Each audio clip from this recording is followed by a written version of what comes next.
السلام علیکم ورحمۃ اللہ وبرکاتہ، نحمده ونصلی علی رسولہ الکریم، اما بعد فاعوذ باللہ من الشیطان الرجیم، بسم اللہ الرحمن الرحیم، رب اشرح لی صدری ویسر لی امری واحلل عقدۃ من لسانی یفقہوا قولی، کتاب انزلناہ الیک مبارک لیدبروا آیاتہ ولیتذکر اولو الالباب، جو کتاب ہم نے آپ کی طرف نازل کی ہے بڑی برکت والی ہے تاکہ لوگ اس کی آیات میں غور و فکر کریں اور عقل والے اس سے سبق حاصل کریں۔ تو ہم نے اس میں غور و فکر بھی کرنا ہے اور سبق حاصل کرنا ہے۔ تو ہر روز قرآن مجید کو اس طرح پڑھیں اور سنیں کہ اپنے لیے اس میں سے سبق لیں، اللہ تعالیٰ کی نصیحت کو قبول کریں۔ اللہ تعالیٰ فرماتے ہیں قد جاءتکم موعظۃ، تمہارے پاس نصیحت آ گئی ہے۔ تو اگر اللہ تعالیٰ نے ہماری طرف یہ بھیج دی اور 1400 سال سے یہ ہمارے لیے محفوظ شکل میں موجود ہے، تو پھر ہم نے کیا کرنا ہے؟ اسے لینا ہے یا چھوڑ دینا ہے؟ اسے لینا ہے، اسے قبول کرنا ہے۔ اور مبارک ہے یعنی بہت زیادہ خیر اور وسیع علم پر مشتمل ہے۔ اس کے اندر ہدایت ہے، ہر بیماری سے شفا ہے، زندگی کی تاریکیوں میں نور ہے جس سے روشنی حاصل کی جا سکتی ہے۔ اس میں ہر حکم اور ہر وہ ہدایت موجود ہے جس کے ہم سب محتاج ہیں، جس کی ہمیں ضرورت ہے۔ اللہ تعالیٰ قرآن مجید فرماتے فَأَيْنَ تَذْهَبُونَ إِنْ هُوَ إِلَّا ذِكْرٌ لِّلْعَالَمِينَ، تم کدھر جا رہے ہو؟ منہ موڑ کے کہاں جا رہے ہو؟ اس کو چھوڑ کے کہاں جا رہے ہو؟ إِنْ هُوَ إِلَّا ذِكْرٌ لِّلْعَالَمِينَ، یہ تو سارے جہان والوں کے لیے ایک نصیحت ہے۔ تو کیا اس سے سبق نہیں لوگے؟ اس سے نصیحت نہیں لوگے؟ اس کے ذریعے رحمت حاصل نہیں کرو گے؟ اس کی برکتیں نہیں سمیٹو گے؟ پھر کہاں جاؤ گے؟ پھر کون ہے تمہارا؟ کون تمہیں پناہ دے گا؟ کون تمہاری مشکلات حل کرے گا؟ اگر اللہ کو چھوڑ دیا اور اللہ کے کلام کو چھوڑ دیا تو ہمیں اپنے دل میں پکا عہد کرنا ہے کہ اس کام کو نہیں چھوڑنا۔ دنیا کا کوئی اور کام چھوٹتا ہے تو چھٹ جائے، لیکن اس رسی کو نہیں چھوڑنا۔ اور پھر اس کو پکڑنا کیسے ہے؟ اس میں غور و فکر کرنا ہے۔ ابن تیمیہ کہتے ہیں جو ہدایت کی غرض سے قرآن میں تدبر کرتا ہے اس کے لیے حق کا راستہ واضح ہو جاتا ہے، اس کو سچائی مل جاتی ہے۔ ابن قیم کہتے ہیں کسی بھی بندے کے لیے قرآن میں تدبر کرنے اور اس میں بہت زیادہ غور و فکر کرنے، اس کی آیات کے معنی پر اپنی فکر کو مجتمع کرنے سے بڑھ کر کوئی چیز اس کی دنیا اور آخرت کی زندگی کے لیے اس سے زیادہ مفید نہیں ہو سکتی، اور اس کی نجات کے لیے اس سے زیادہ قریب نہیں ہو سکتی۔ قرآن کے یہ معنی انسان کے ہاتھ میں خوش نصیبی، مفید علوم کے خزانوں کی چابیاں تھما دیتے ہیں، اس کے دل میں ایمان کے قواعد جما دیتے ہیں، اس کی عمارت کو مضبوط کر دیتے ہیں، اس کے ستونوں کو گاڑ دیتے ہیں، اس کے دل میں اس کو دنیا اور آخرت اور جنت و جہنم کی شکل بھی دکھا دیتے ہیں، گزشتہ اقوام کے قصے سناتے ہیں، عبرتوں کے مقامات دکھاتے ہیں۔ اس کے معنی میں اللہ کی ذات، اس کے ناموں اور اس کی صفات اور اس کے افعال کا تعارف بھی کروا دیتے ہیں۔ جو چیزیں اللہ کو پسند ہیں اور جو پسند نہیں ان کا بھی تعارف کرا دیتے ہیں۔ لہٰذا ہمارے لیے ضروری ہے کہ ہم اس کتاب کو تھام کر رکھیں اور اپنی زندگی کا مقصد یہ رکھیں کہ اس کو پڑھ کر اس سے نصیحت حاصل کرنی ہے۔ یہ جتنا بھی ٹائم آپ لگائیں گے ترجمہ یاد کرنے میں، الفاظ کی تحقیق میں، تفصیل میں، تفسیر میں، تو مقصد کیا ہونا چاہیے کہ سبق حاصل کرنا ہے۔ ہم عمل کے لیے پڑھ رہے ہیں۔ ہم کس کے لیے پڑھ رہے ہیں؟ اس پر عمل کرنے کے لیے۔ ہم عالم کہلوانے کے لیے نہیں، ہم حافظ کہلوانے کے لیے نہیں، ہم اس کو عمل کی نیت سے پڑھ رہے ہیں، ربانی بننے کے لیے۔ اسی لیے ہم دیکھتے ہیں ابن مسعود کہتے ہیں کہ ہم میں سے کوئی آدمی، صحابی ہے یہ، جب 10 آیات سیکھ لیتا تو اس سے آگے نہ بڑھتا یہاں تک کہ ان کے معنی کو معلوم کر لیتا اور اس پر عمل کرنا بھی سیکھ لیتا کہ اس پر عمل کیسے کرنا ہے، اس کا تقاضا کیا ہے، ہمیں کرنا کیا ہے۔ تو ہمیں اس کو دل پر اتارنا ہے۔ تو آئیے اللہ سبحانہ تعالیٰ کے فضل و کرم سے ہم آغاز کرتے ہیں سورۃ الفاتحہ سے۔ سورۃ الفاتحہ مکی سورت ہے، اس کی آیات کی تعداد 7 ہے۔ ترتیب کے اعتبار سے یہ قرآن مجید کی پہلی سورت ہے، نزول کے اعتبار سے قرآن مجید کی چوتھی سورت ہے۔ پہلی اقرأ بسم ربک الذی خلق، دوسری المزمل، تیسری المدثر اور چوتھی الفاتحہ۔ یہ سورت اللہ تعالیٰ کی حمد سے شروع ہوتی ہے، الحمدللہ سے، اور پہلی ہی آیت میں ہمیں اللہ کا لفظ جلالہ مل جاتا ہے جو اللہ تعالیٰ کا ذاتی نام ہے۔ اس سورت مبارکہ کے اور بھی کئی نام ہیں۔ الفاتحہ کے علاوہ اس کو فاتحۃ الکتاب بھی کہا جاتا ہے، ام القرآن، ام الکتاب، السبع المثانی، القرآن العظیم، سورۃ الحمد، الشفاء۔ اس کے علاوہ الصلاۃ بھی اس کو کہا گیا ہے۔ فاتحہ کا مطلب ہوتا ہے ابتدا کرنا، آغاز کرنا۔ اس کا نام فاتحہ اس لیے ہے کہ اس سے کتاب اللہ کا آغاز ہو رہا ہے، اور اسی طرح نماز میں بھی قرات کا آغاز، قرآن پڑھنے کا آغاز اسی سورت کے ساتھ ہوتا ہے، یعنی نماز میں بھی قرآن کا افتتاح سورۃ الفاتحہ کے ساتھ ہوتا ہے۔ پھر ام القرآن، ام الکتاب، القرآن العظیم، کیونکہ اس میں زندگی کے تمام احکامات موجود ہیں۔ ام کا مطلب ہوتا ہے اصل، یعنی بنیادی مضامین، بیسک جتنے بھی کانسیپٹس ہیں ہمارے دین کے، سب کی اصل یہاں موجود ہے۔ السبع المثانی اس لیے کہا جاتا ہے کہ 7 بار بار دہرائی جانے والی آیتیں ہیں، اور ہم دیکھتے ہیں کہ ہر نماز کی ہر رکعت میں، چاہے فرض ہو، نفل ہو، حتیٰ کہ نماز جنازہ، ان سب میں سورۃ فاتحہ پڑھی جاتی ہے، اور اس کی آیات کو بار بار دہرایا جاتا ہے۔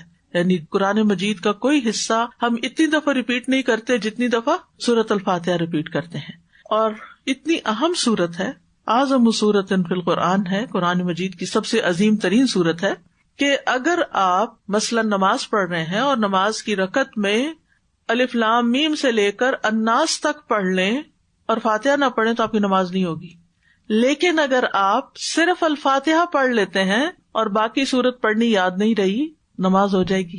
اس سے آپ اس کی اہمیت کو سمجھیں کہ یہ سورت ہماری زندگی میں کتنی زیادہ اہم ہے۔ یہ سورت پوری امت کو متحد کرتی ہے، کیونکہ امت کے ہر فرد کو اس سورت کو سیکھنا لازم ہوتا ہے، کیونکہ اس کے بغیر نماز ہی نہیں ہوتی۔ یعنی اگر آپ کسی ادنا سے ادنا ان پڑھ سے ان پڑھ مسلمان کو بھی دیکھیں جسے کچھ نہیں آتا اور لیکن سورۃ الفاتحہ آتی ہوگی، اس لیے ایک نصیحت ہے آپ کے لیے کہ آپ اپنے بچوں کو خود سورۃ الفاتحہ سکھائیں، جن کے بڑے ہو چکے ہیں وہ کسی اور کے بچے پکڑ لیں اور ان کو سکھائیں۔ کیوں؟ اس میں بڑی راز کی بات ہے، ساری زندگی وہ جتنی بھی نمازیں پڑھے گا، جتنی دفعہ سورۃ فاتحہ پڑھے گا، اتنی دفعہ آپ کو ثواب ملے گا۔ کتنا بڑا ثواب ہو جائے گا، یعنی دن میں ہر شخص کو اگر صرف فرض بھی پڑھتا ہے 17 دفعہ تو سورۃ فاتحہ پڑھنی پڑتی ہے۔ اگر آپ نے کسی ایک بچے کو سورۃ فاتحہ سکھا دی ہے اور وہ ہر روز 17 دفعہ سورۃ فاتحہ پڑھتا ہے، تو آپ سوچئے کہ وہ ایک بچے کا 17 دفعہ کا ثواب آپ کو، دوسرے کا 17 دفعہ کا، تیسرے کا 17 دفعہ۔ اپنے بچوں کو بھی سکھائے، اور اگر بڑے ہو گئے ہیں تو اب آپ ترجمہ سیکھ رہے ہیں، اپنے بچوں کو سورۃ فاتحہ کا کم از کم ترجمہ ضرور سکھا دے۔ یہ خود سکھائے، باقی قرآن اگر کوئی اور پڑھا دیتا ہے پڑھا دے، بچہ چھوٹا بھی ہو۔ اگر آپ کے بچے بڑے ہوں گے تو ان کے بچوں کو پکڑ لیں، ان بچوں کو آپ سکھا دیں، اور اگر وہ صحیح نہیں پڑھتے تو ان کا پروننسیشن ٹھیک کرا دیں، لیکن اس کے لیے پہلے آپ کو اپنا ٹھیک کرنا ہوگا نا، اس کو میک شور کرنا ہوگا۔ اگر آپ کی ٹیچر آپ کو پاس کر دیتی ہیں تو پھر آپ آگے بھی سکھا سکتے ہیں، اور اگر ہو سکے تو اپنی دوستوں، جو بھی آپ کے ملنے جلنے والے لوگ ہیں، ان سب میں سے کوئی 5 لوگ کر لیں، بانجی بتیجے، کوئی بھی، بڑے چھوٹے، ایون بزرگ بھی، ان کو سورۃ فاتحہ کا معنی بتا دیں، کیونکہ ہر نماز میں پڑھنی ہوتی ہے اور ہمیں نہیں پتا ہم کیا پڑھ رہے ہیں، تو یہ ایک اپنے لیے ایک نیکی اور صدقہ جاریہ کمانے کا بہت بڑا ایک موقع ہے۔ بہرحال اس سورت کو سورۃ الحمد بھی کہا جاتا ہے، کیونکہ اس میں اللہ تعالیٰ کی حمد آئی ہے سب سے پہلے۔ شفا بھی کہا جاتا ہے کیونکہ یہ سورت بہترین دم ہے، یعنی ہر بیماری سے شفا کا ذریعہ ہے، اس لیے اس کو پڑھ کر اپنے اوپر بھی دم کیا کرے۔ اگر کوئی چھوٹی سی بھی تکلیف ہو، بچوں پہ، کوئی بھی آپ کو بیمار دکھائی دے، کسی کی عادت کرنے کے لیے گئے ہیں، سورۃ فاتحہ پڑھ کر اس پہ پھونک مار کر یا اپنے ہاتھ میں مار کے اس کے جسم کے اوپر یعنی اس کو جھاڑ دیں۔ اس سورت کو قرآن مجید کی سب سے افضل سورت کہا گیا ہے۔ حضرت انس سے روایت ہے، وہ کہتے ہیں کہ نبی صلی اللہ علیہ وسلم کسی سفر میں تھے تو ایک آدمی آپ کے پاس اترا، اس نے بتایا کہ نبی صلی اللہ علیہ وسلم نے اس کی طرف متوجہ ہو کر فرمایا، کیا میں تمہیں قرآن کی افضل حصے کے بارے میں نہ بتاؤں؟ پھر آپ نے اس پر الحمدللہ رب العالمین کی تلاوت فرمائی۔ اس سے پتہ چلتا ہے کہ یہ سب سے افضل حصہ ہے قرآن کا، اس کو پڑھنے والے کی دعا قبول ہوتی ہے۔ ابن عباس کہتے ہیں کہ اس دوران کہ جبریل علیہ السلام نبی صلی اللہ علیہ وسلم کے پاس بیٹھے ہوئے تھے کہ اچانک انہوں نے اوپر سے ایک آواز سنی، انہوں نے اپنا سر اٹھایا تو جبریل علیہ السلام نے فرمایا، یہ آسمان کا ایک دروازہ ہے جسے صرف آج کے دن کھولا گیا ہے، اس سے پہلے کبھی نہیں کھولا گیا۔ پھر اسی سے ایک فرشتہ اترا تو جبریل علیہ السلام نے فرمایا یہ فرشتہ جو زمین کی طرف اترا ہے یہ اس سے پہلے کبھی نہیں اترا، آج پہلی دفعہ اترا ہے۔ پھر اس فرشتے نے سلام کیا اور کہا کہ آپ کو 2 نوروں کی خوشخبری ہے جو آپ ہی کو دیے گئے ہیں، آپ سے پہلے کسی نبی کو نہیں دیے گئے، ایک سورۃ الفاتحہ اور دوسری سورۃ البقرہ کی آخری آیات۔ جب بھی آپ ان دونوں میں سے کوئی بھی دعا یا جملہ پڑھیں گے، یعنی جیسے اہدنا الصراط المستقیم یا آخری آیات میں بھی دعا ہے، تو آپ کو مانگی ہوئی چیز ضرور عطا کر دی جائے گی۔ تو آپ کو زندگی میں کسی بھی چیز کے بارے میں گائیڈنس چاہیے نا، میں کیا کروں کیا نہ کروں۔ جب کوئی ایسا مسئلہ پیش آتا نا، کبھی آپ دائیں پوچھتے کبھی بائیں، کبھی اس سے مشورہ کبھی اس سے، کوئی ایک بات کرتا ہے دوسرا اس کی الٹ کر دیتا ہے، وہ انسان کنفیوز ہو جاتا ہے کیا کروں کیا نہ کروں، ایک بے چینی سے لگی رہتی۔ آپ سورۃ الفاتحہ پڑھ کے اور تکرار کے ساتھ پڑھیں، اہدنا الصراط المستقیم اہدنا الصراط المستقیم اہدنا الصراط المستقیم، پڑھتے رہیں۔ کوئی گنتی کی ضرورت نہیں، گننے میں توجہ نہ دیں کہ اچھا کتنی دفعہ ہو گیا، دھیان ادھر چلا گیا، نہیں ادھر نہیں دھیان کرنا، دھیان صراط مستقیم کی طرف۔ یا اللہ مجھے اس معاملے میں صحیح رہنمائی دے، مجھے کیا کرنا چاہیے، مجھے نہیں پتا، آپ کو پتا ہے۔ کیونکہ بہت دفعہ لوگوں کے مشورے میں آ کے انسان ایسا ڈیسیژن لے لیتا کہ آگے جا کے کھڈے میں اتر جاتا ہے، تو پھر پریشان ہوتا ہے۔ اللہ سبحانہ وتعالیٰ بندے کا ہاتھ پکڑ لیتا ہے، اللہ تعالیٰ اس کو سیدھا رستہ دکھاتا ہے۔ تورات، زبور اور انجیل میں اس جیسی صورت نہیں، لہٰذا آپ خوش قسمت ہیں کہ اس دنیا کے اس وقت اس حصے میں پیدا ہوئے کہ آپ کو قرآن کی دولت ملی اور یہ صورت ملی قرآن مجید کے ذریعے۔ اور پھر اس کو والقرآن العظیم بھی کہا گیا، جیسے سورۃ الحجر میں آتا ہے وَلَقَدْ آتَيْنَاكَ سَبْعًا مِّنَ الْمَثَانِي وَالْقُرْآنَ الْعَظِيمِ، اور بلا شبہ یقیناً ہم نے آپ کو بار بار دہرائی جانے والی 7 آیتیں اور بہت عظمت والا قرآن عطا کیا ہے۔ ابو ہریرہ کہتے ہیں کہ رسول اللہ صلی اللہ علیہ وسلم نے فرمایا ام القرآن یعنی سورۃ الفاتحہ ہی 7 مثانی اور قرآن عظیم ہے، یعنی جو کہ یہ پورے قرآن کے ایک طرح سے خلاصہ ہے، لہٰذا قرآن عظیم بھی کہا گیا اس کا نام۔ یہ لازمی شفا دینے والی سورت ہے۔ ابو سعید خدری کہتے ہیں کہ ہم ایک سفر میں تھے، ہم نے ایک قبیلے کے نزدیک پڑاؤ کیا، وہاں ایک لونڈی آئی اور کہنے لگی قبیلے کے سردار کو بچھو نے کاٹ لیا ہے اور ہمارے قبیلے کے مرد موجود نہیں ہیں، کیا تم میں سے کوئی دم کرنے والا ہے؟ تو ہم میں سے ایک شخص ساتھ چلا گیا، ہم اسے دم کرنے والا خیال نہیں کرتے تھے، ہمارا نہیں خیال تھا کہ اس کو کوئی دم آتا ہے، لیکن اس نے جب دم کیا تو سردار تندرست ہو گیا اور اس نے اسے 30 بکریاں دینے کا حکم دیا، نیز ہمیں بھی دودھ پلایا، نہیں جتنے بھی مسافر تھے سب کو دودھ پلایا۔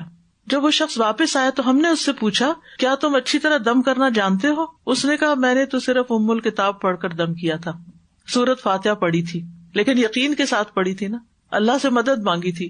تو جب کبھی مدد چاہیے ہو نا اللہ کی تو پھر کثرت سے پڑھا کریں ایاک نعبد و ایاک نستعین، ایاک نعبد و ایاک نستعین، اللہ تیری عبادت کرتے ہیں، تجھ سے مدد چاہتے ہیں، چاہے اپنی ذات کا کوئی مسئلہ ہو، بیماری وغیرہ، چاہے اولاد کا مسئلہ ہو، چاہے کوئی جاب کا، بزنس کا، کوئی بھی مسئلہ ہو، کہ اللہ تیری مدد چاہیے، تو مدد کر، کہیں بھی پھنسے، کہیں بھی اٹکے، کہیں بھی مشکل میں آئے۔ اب آپ دیکھیں کہ وہ ایک عام سا شخص ہے، ہمارے ہاں یہ تصور پایا جاتا ہے کہ دم کرنے والا کو بہت بڑا بزرگ ہونا چاہیے، یہ شخص دکھائی نہیں دے رہا تھا کہ بہت بڑا بزرگ ہے، لیکن اس نے جب اخلاص کے ساتھ اس سورت کو پڑھا اسی میں اللہ تعالیٰ نے شفا دے دی۔ لہٰذا کسی بھی بیمار پر پورے یقین کے ساتھ پڑھیں، صرف کوئی وظیفہ سمجھ کر نہیں۔ پھر آپ دیکھیے کہ یہ نماز کا رکن ہے، اس کے بغیر نماز نہیں ہوتی۔ رسول اللہ صلی اللہ علیہ وسلم نے فرمایا لا صلاۃ لمن لم یقرأ بفاتحۃ الکتاب، جس شخص نے سورۃ فاتحہ نہیں پڑھی اس کی نماز ہی نہیں ہوئی۔ ایک اور روایت میں آتا مسند احمد کی، یہ تو صحیح بخاری کی روایت تھی، دوسری روایت میں ہے ہر وہ نماز جس میں سورۃ فاتحہ نہ پڑھی جائے وہ ناقص ہے، ناقص ہے، ناقص ہے، مکمل نہیں، نماز مکمل ہی نہیں ہوتی جب تک سورۃ فاتحہ نہ پڑھی جائے۔ سورۃ الفاتحہ سے قرآن کا آغاز کیوں کیا گیا؟ کیونکہ جو کچھ قرآن مجید میں آگے بیان ہونا تھا اس سب کو اجمالی طور پر یہاں بیان کر دیا گیا، جس کی آگے میں وضاحت کروں گی۔ ہم سب کے لیے اللہ سبحانہ تعالیٰ کا ایک حکم ہے کہ فَإِذَا قَرَأْتَ الْقُرْآنَ فَاسْتَعِذْ بِاللَّهِ مِنَ الشَّيْطَانِ الرَّجِيمِ، کہ جب آپ قرآن پڑھنے لگے تو شیطان مردود سے اللہ کی پناہ مانگ لیا کریں۔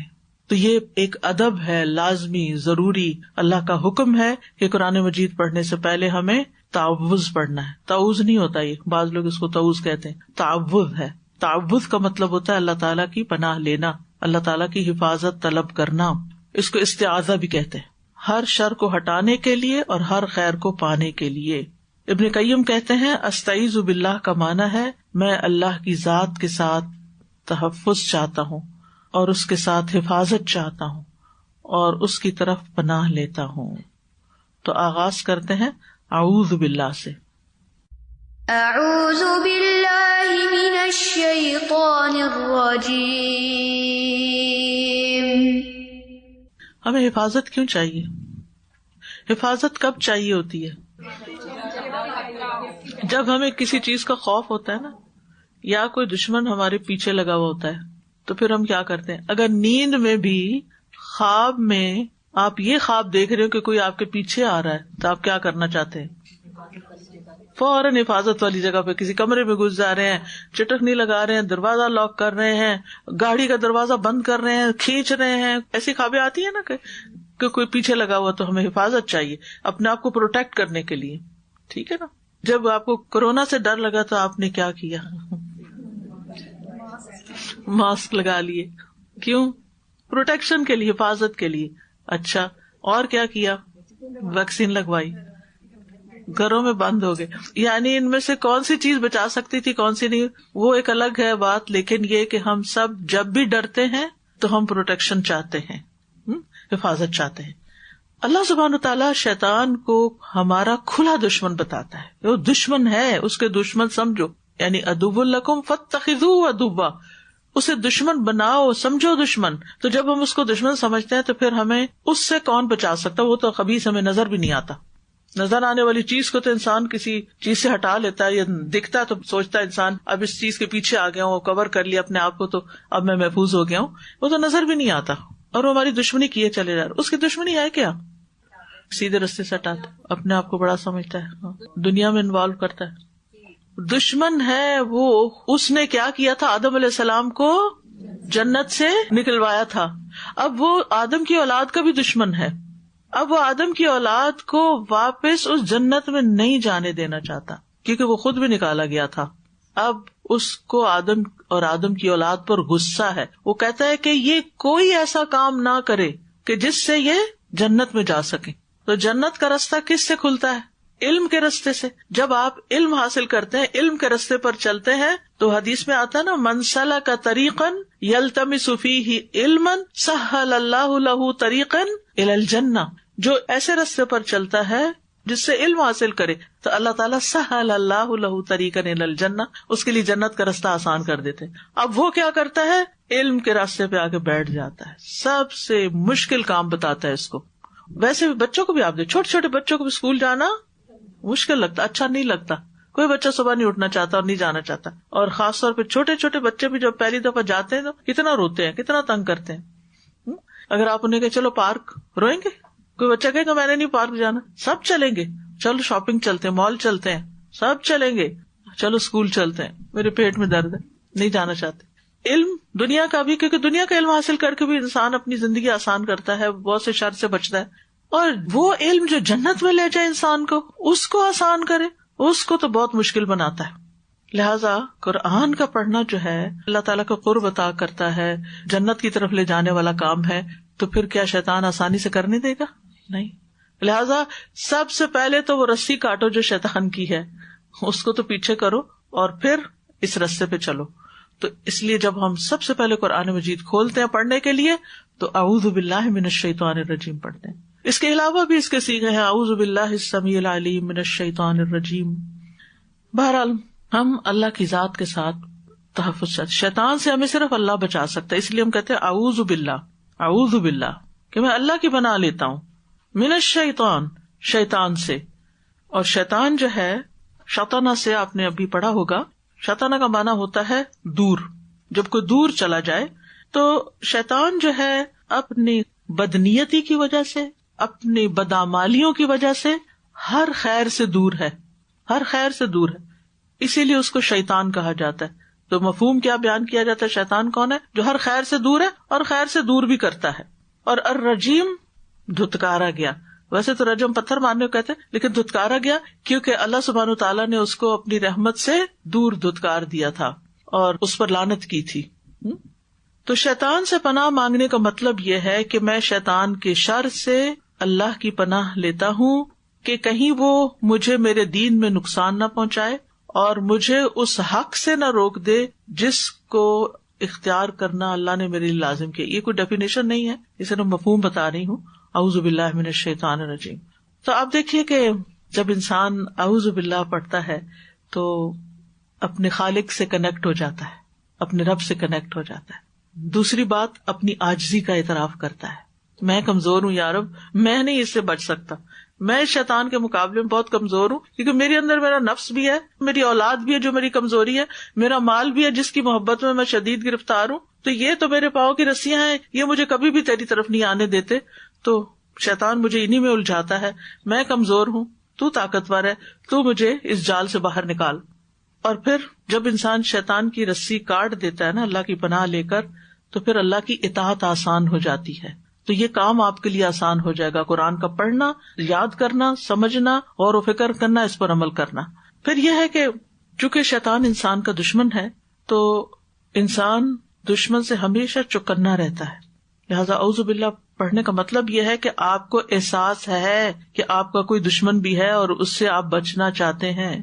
اور پھر شیطان جو ہے نا قرآن پاک پڑھنے سے تو روکتا ہی ہے، لیکن جب آپ پڑھنے لگ جاتے ہیں نا تب بھی وہ وسوسے ڈالتا ہے. تمہیں نہیں یاد ہونا، یہ بہت مشکل کام ہے، 3 سال لگ جائیں گے یہ پورا ہوتے ہوتے. یہ بھی کام ہے، وہ بھی، تمہیں تو ٹریول بھی کرنا ہوگا اور تمہیں تو یہ مسئلہ بھی ہوگا، اور وہ تو یہ تو کام نہیں ہو سکے گا، اس لیے شروع ہی نہیں کرو. نہیں، دنیا کے سارے کام ہوتے رہتے ہیں، جتنا بھی ہو گیا اللہ تعالیٰ اس میں بھی ہدایت دے دے گا انشاءاللہ. اور پھر آپ دیکھیے کہ اعوذ باللہ جب ہم کہتے ہیں تو اللہ سبحانہ تعالیٰ کا یہ اسم اعظم ہے، اللہ تعالیٰ کا یہ نام ہے، ذاتی نام ہے جس میں اس کی ساری صفات پائی جاتی. جتنے بھی اور نام ہیں نا وہ سارے آ کے یہاں جمع ہو جاتے ہیں. تو جب ہم اعوذ باللہ کہتے ہیں تو اللہ تعالیٰ کو ہم پکڑتے ہیں جو سب سے مضبوط سہارا ہے. اور پھر شیطان سے بیزاری کا اظہار بھی کرتے ہیں، اس کو ساتھ ہی دھتکارا وہ بھی کہتے ہیں. صرف شیطان نہیں کہتے بلکہ کیا کہتے ہیں؟ شیطان الرجیم، دھتکارا ہوا، نفرت کا اظہار بھی کرتے ہیں. اور پھر آپ دیکھیں کہ شیطان جو ہے نا قرآن سے پتہ چلتا ہے کہ صرف وہ ابلیس ہی نہیں ہے، اور بھی ہیں. قل اعوذ برب الناس میں کیا آتا ہے؟ قل اعوذ برب الناس ملک الناس الہ الناس من شر الوسواس الخناس الذی یوسوس فی صدور الناس من الجنۃ والناس. جن بھی ہیں اور انسان بھی ہیں، کچھ انسان بھی شیطان ہیں، کچھ انسان بھی ہمارے دشمن ہیں. اور بعض اوقات وہ بڑے پیارے دشمن ہوتے ہیں جن سے ہم محبت کرتے ہیں، وہ ہوتے ہیں جو اپنی محبت کے واسطے دے کر اس رستے سے روکتے ہیں. وہ کہتے ہیں کیوں اپنی جان پہ ظلم کر رہی ہو، کیوں اپنے آپ کو تھکا رہی، کیوں راتوں کو جاگتی ہو، کیوں یہ امتحان کے چکر میں پڑ گئی. نہیں، انسانوں میں سے بھی جو آپ کو اس راستے سے روکے وہ آپ کا دوست نہیں ہے، یہ یاد رکھیے. جو آپ کو قرآن پڑھنے سے روکے وہ آپ کا خیر خواہ نہیں ہے، وہ آپ سے حقیقت میں محبت نہیں کرتا، وہ سیلفش ہے کہ آپ اپنا وقت اس کو نہ دیں، سب اسی کو دے دیں. ٹھیک ہے، ان کا وقت جتنا ہے بس وہ ان کے لیے. انصاف اور عدل سے کام لینا چاہیے نا کہ انسان تنظیم اوقات کرے کہ ہر ایک کا حق دے. ہم سارا وقت مصلی پہ بھی نہ بیٹھے رہے اور سارا وقت کچن میں بھی نہ رہے اور سارا وقت ہم باہر بھی نہ گھومتے رہے اور سارا وقت سوشلائز بھی نہ کریں. ہر چیز کا ایک وقت ہے، اتنا وقت بس اس کو دیں. اور باقی یہ ہے کہ اس نور اور اس روشنی سے قرآن کی ہم فائدہ اٹھائیں. یاد رکھیے کہ شیطان بہت سارے ہیں، کچھ نظر آتے ہیں، کچھ نظر نہیں آتے. بڑے شیطان سے پناہ مانگنی اور اس کے چیلوں سے بھی جو انسانوں اور جنوں کی شکل میں ہے، اور شیطان رجیم سے دوری، رحمان رحیم کی پناہ لے کر. اور پھر آپ دیکھیے کہ اعوذ کا لفظ جو ہے نا یہ پریزنٹ ٹینس ہے. میں ابھی مضارع کا لفظ نہیں بولوں گی کیونکہ پھر آپ پریشان ہوں گے. یہ پریزنٹ ٹینس ہے، میں پناہ لیتا ہوں، یعنی میں ہر وقت لیتا رہتا ہوں، کنٹینیوس کام ہے میرا. ٹھیک ہے، اور خاص طور پر قرآن پڑھتے وقت کیونکہ وہ اثر انداز ہوتا ہے، آنے نہیں دیتا اس طرف. آ جائیں تو وسوسے ڈالتا ہے، جب اس سے بچے تو بعض اوقات معنی کی اصل نہیں سمجھنے دیتا، کہیں اور دماغ لے جاتا ہے، غیر حاضر کر دیتا ہے. تو اس لیے کیونکہ آپ دیکھیے کہ قرآن مجید کا پڑھنا پڑھانا ایک فضیلت والا کام ہے نا، تو پھر وہ کہتا ہے کہ اچھا چلے پڑھ لے، اب یہ یہاں تک تو بات نہیں آئے، میں اب ان کو سمجھنے نہیں دوں گا، غور نہیں کرنے دوں گا. تو جب انسان اللہ تعالیٰ کی پناہ طلب کر لیتا ہے ایک محفوظ قلعے میں چلا جاتا ہے، حفاظت مل جاتی ہے. ایک اور بات یہ ہے کہ شیطان کو بس اتنا ہی برا بھلا کہنا چاہیے جتنا یہ الرجیم کا لفظ آیا ہے جو قرآن و سنت سے پتہ چلتا ہے. اس سے زیادہ گالی گلوچ، اور جیسے لوگ وہاں جا کے حج کے موقع پر شیطانوں کو جوتیاں مارتے ہیں اور پتہ نہیں کیا کیا پھینکتے ہیں، تھوکے پھینکتے ہیں، اور اس طرح کا کوئی کام نہیں کرنا کہ اس کی ہمیں اجازت نہیں ہے. مومن اپنے اخلاق اور اس سے نیچے نہیں اترتا. ہمارا دین بڑا خوبصورت ہے، ہمیں بہت اچھے طریقے سے وہ چیزیں سکھا دی گئی ہیں جو ہمیں کرنے کی ہیں. تو اس لیے حدیث میں بھی آتا ہے کہ شیطان کو برا بھلا مت کہو، بلکہ اللہ سے اس کے شر سے بچنے کی دعا کرو، اللہ کی پناہ طلب کرو اس کے شر سے بچنے کی. بس یہ کرنے کا ہے کام. وآخر دعوانا ان الحمد للہ رب العالمین. سبحانک اللہم وبحمدک، اشہد ان لا الہ الا انت، استغفرک واتوب الیک. السلام علیکم ورحمۃ اللہ وبرکاتہ.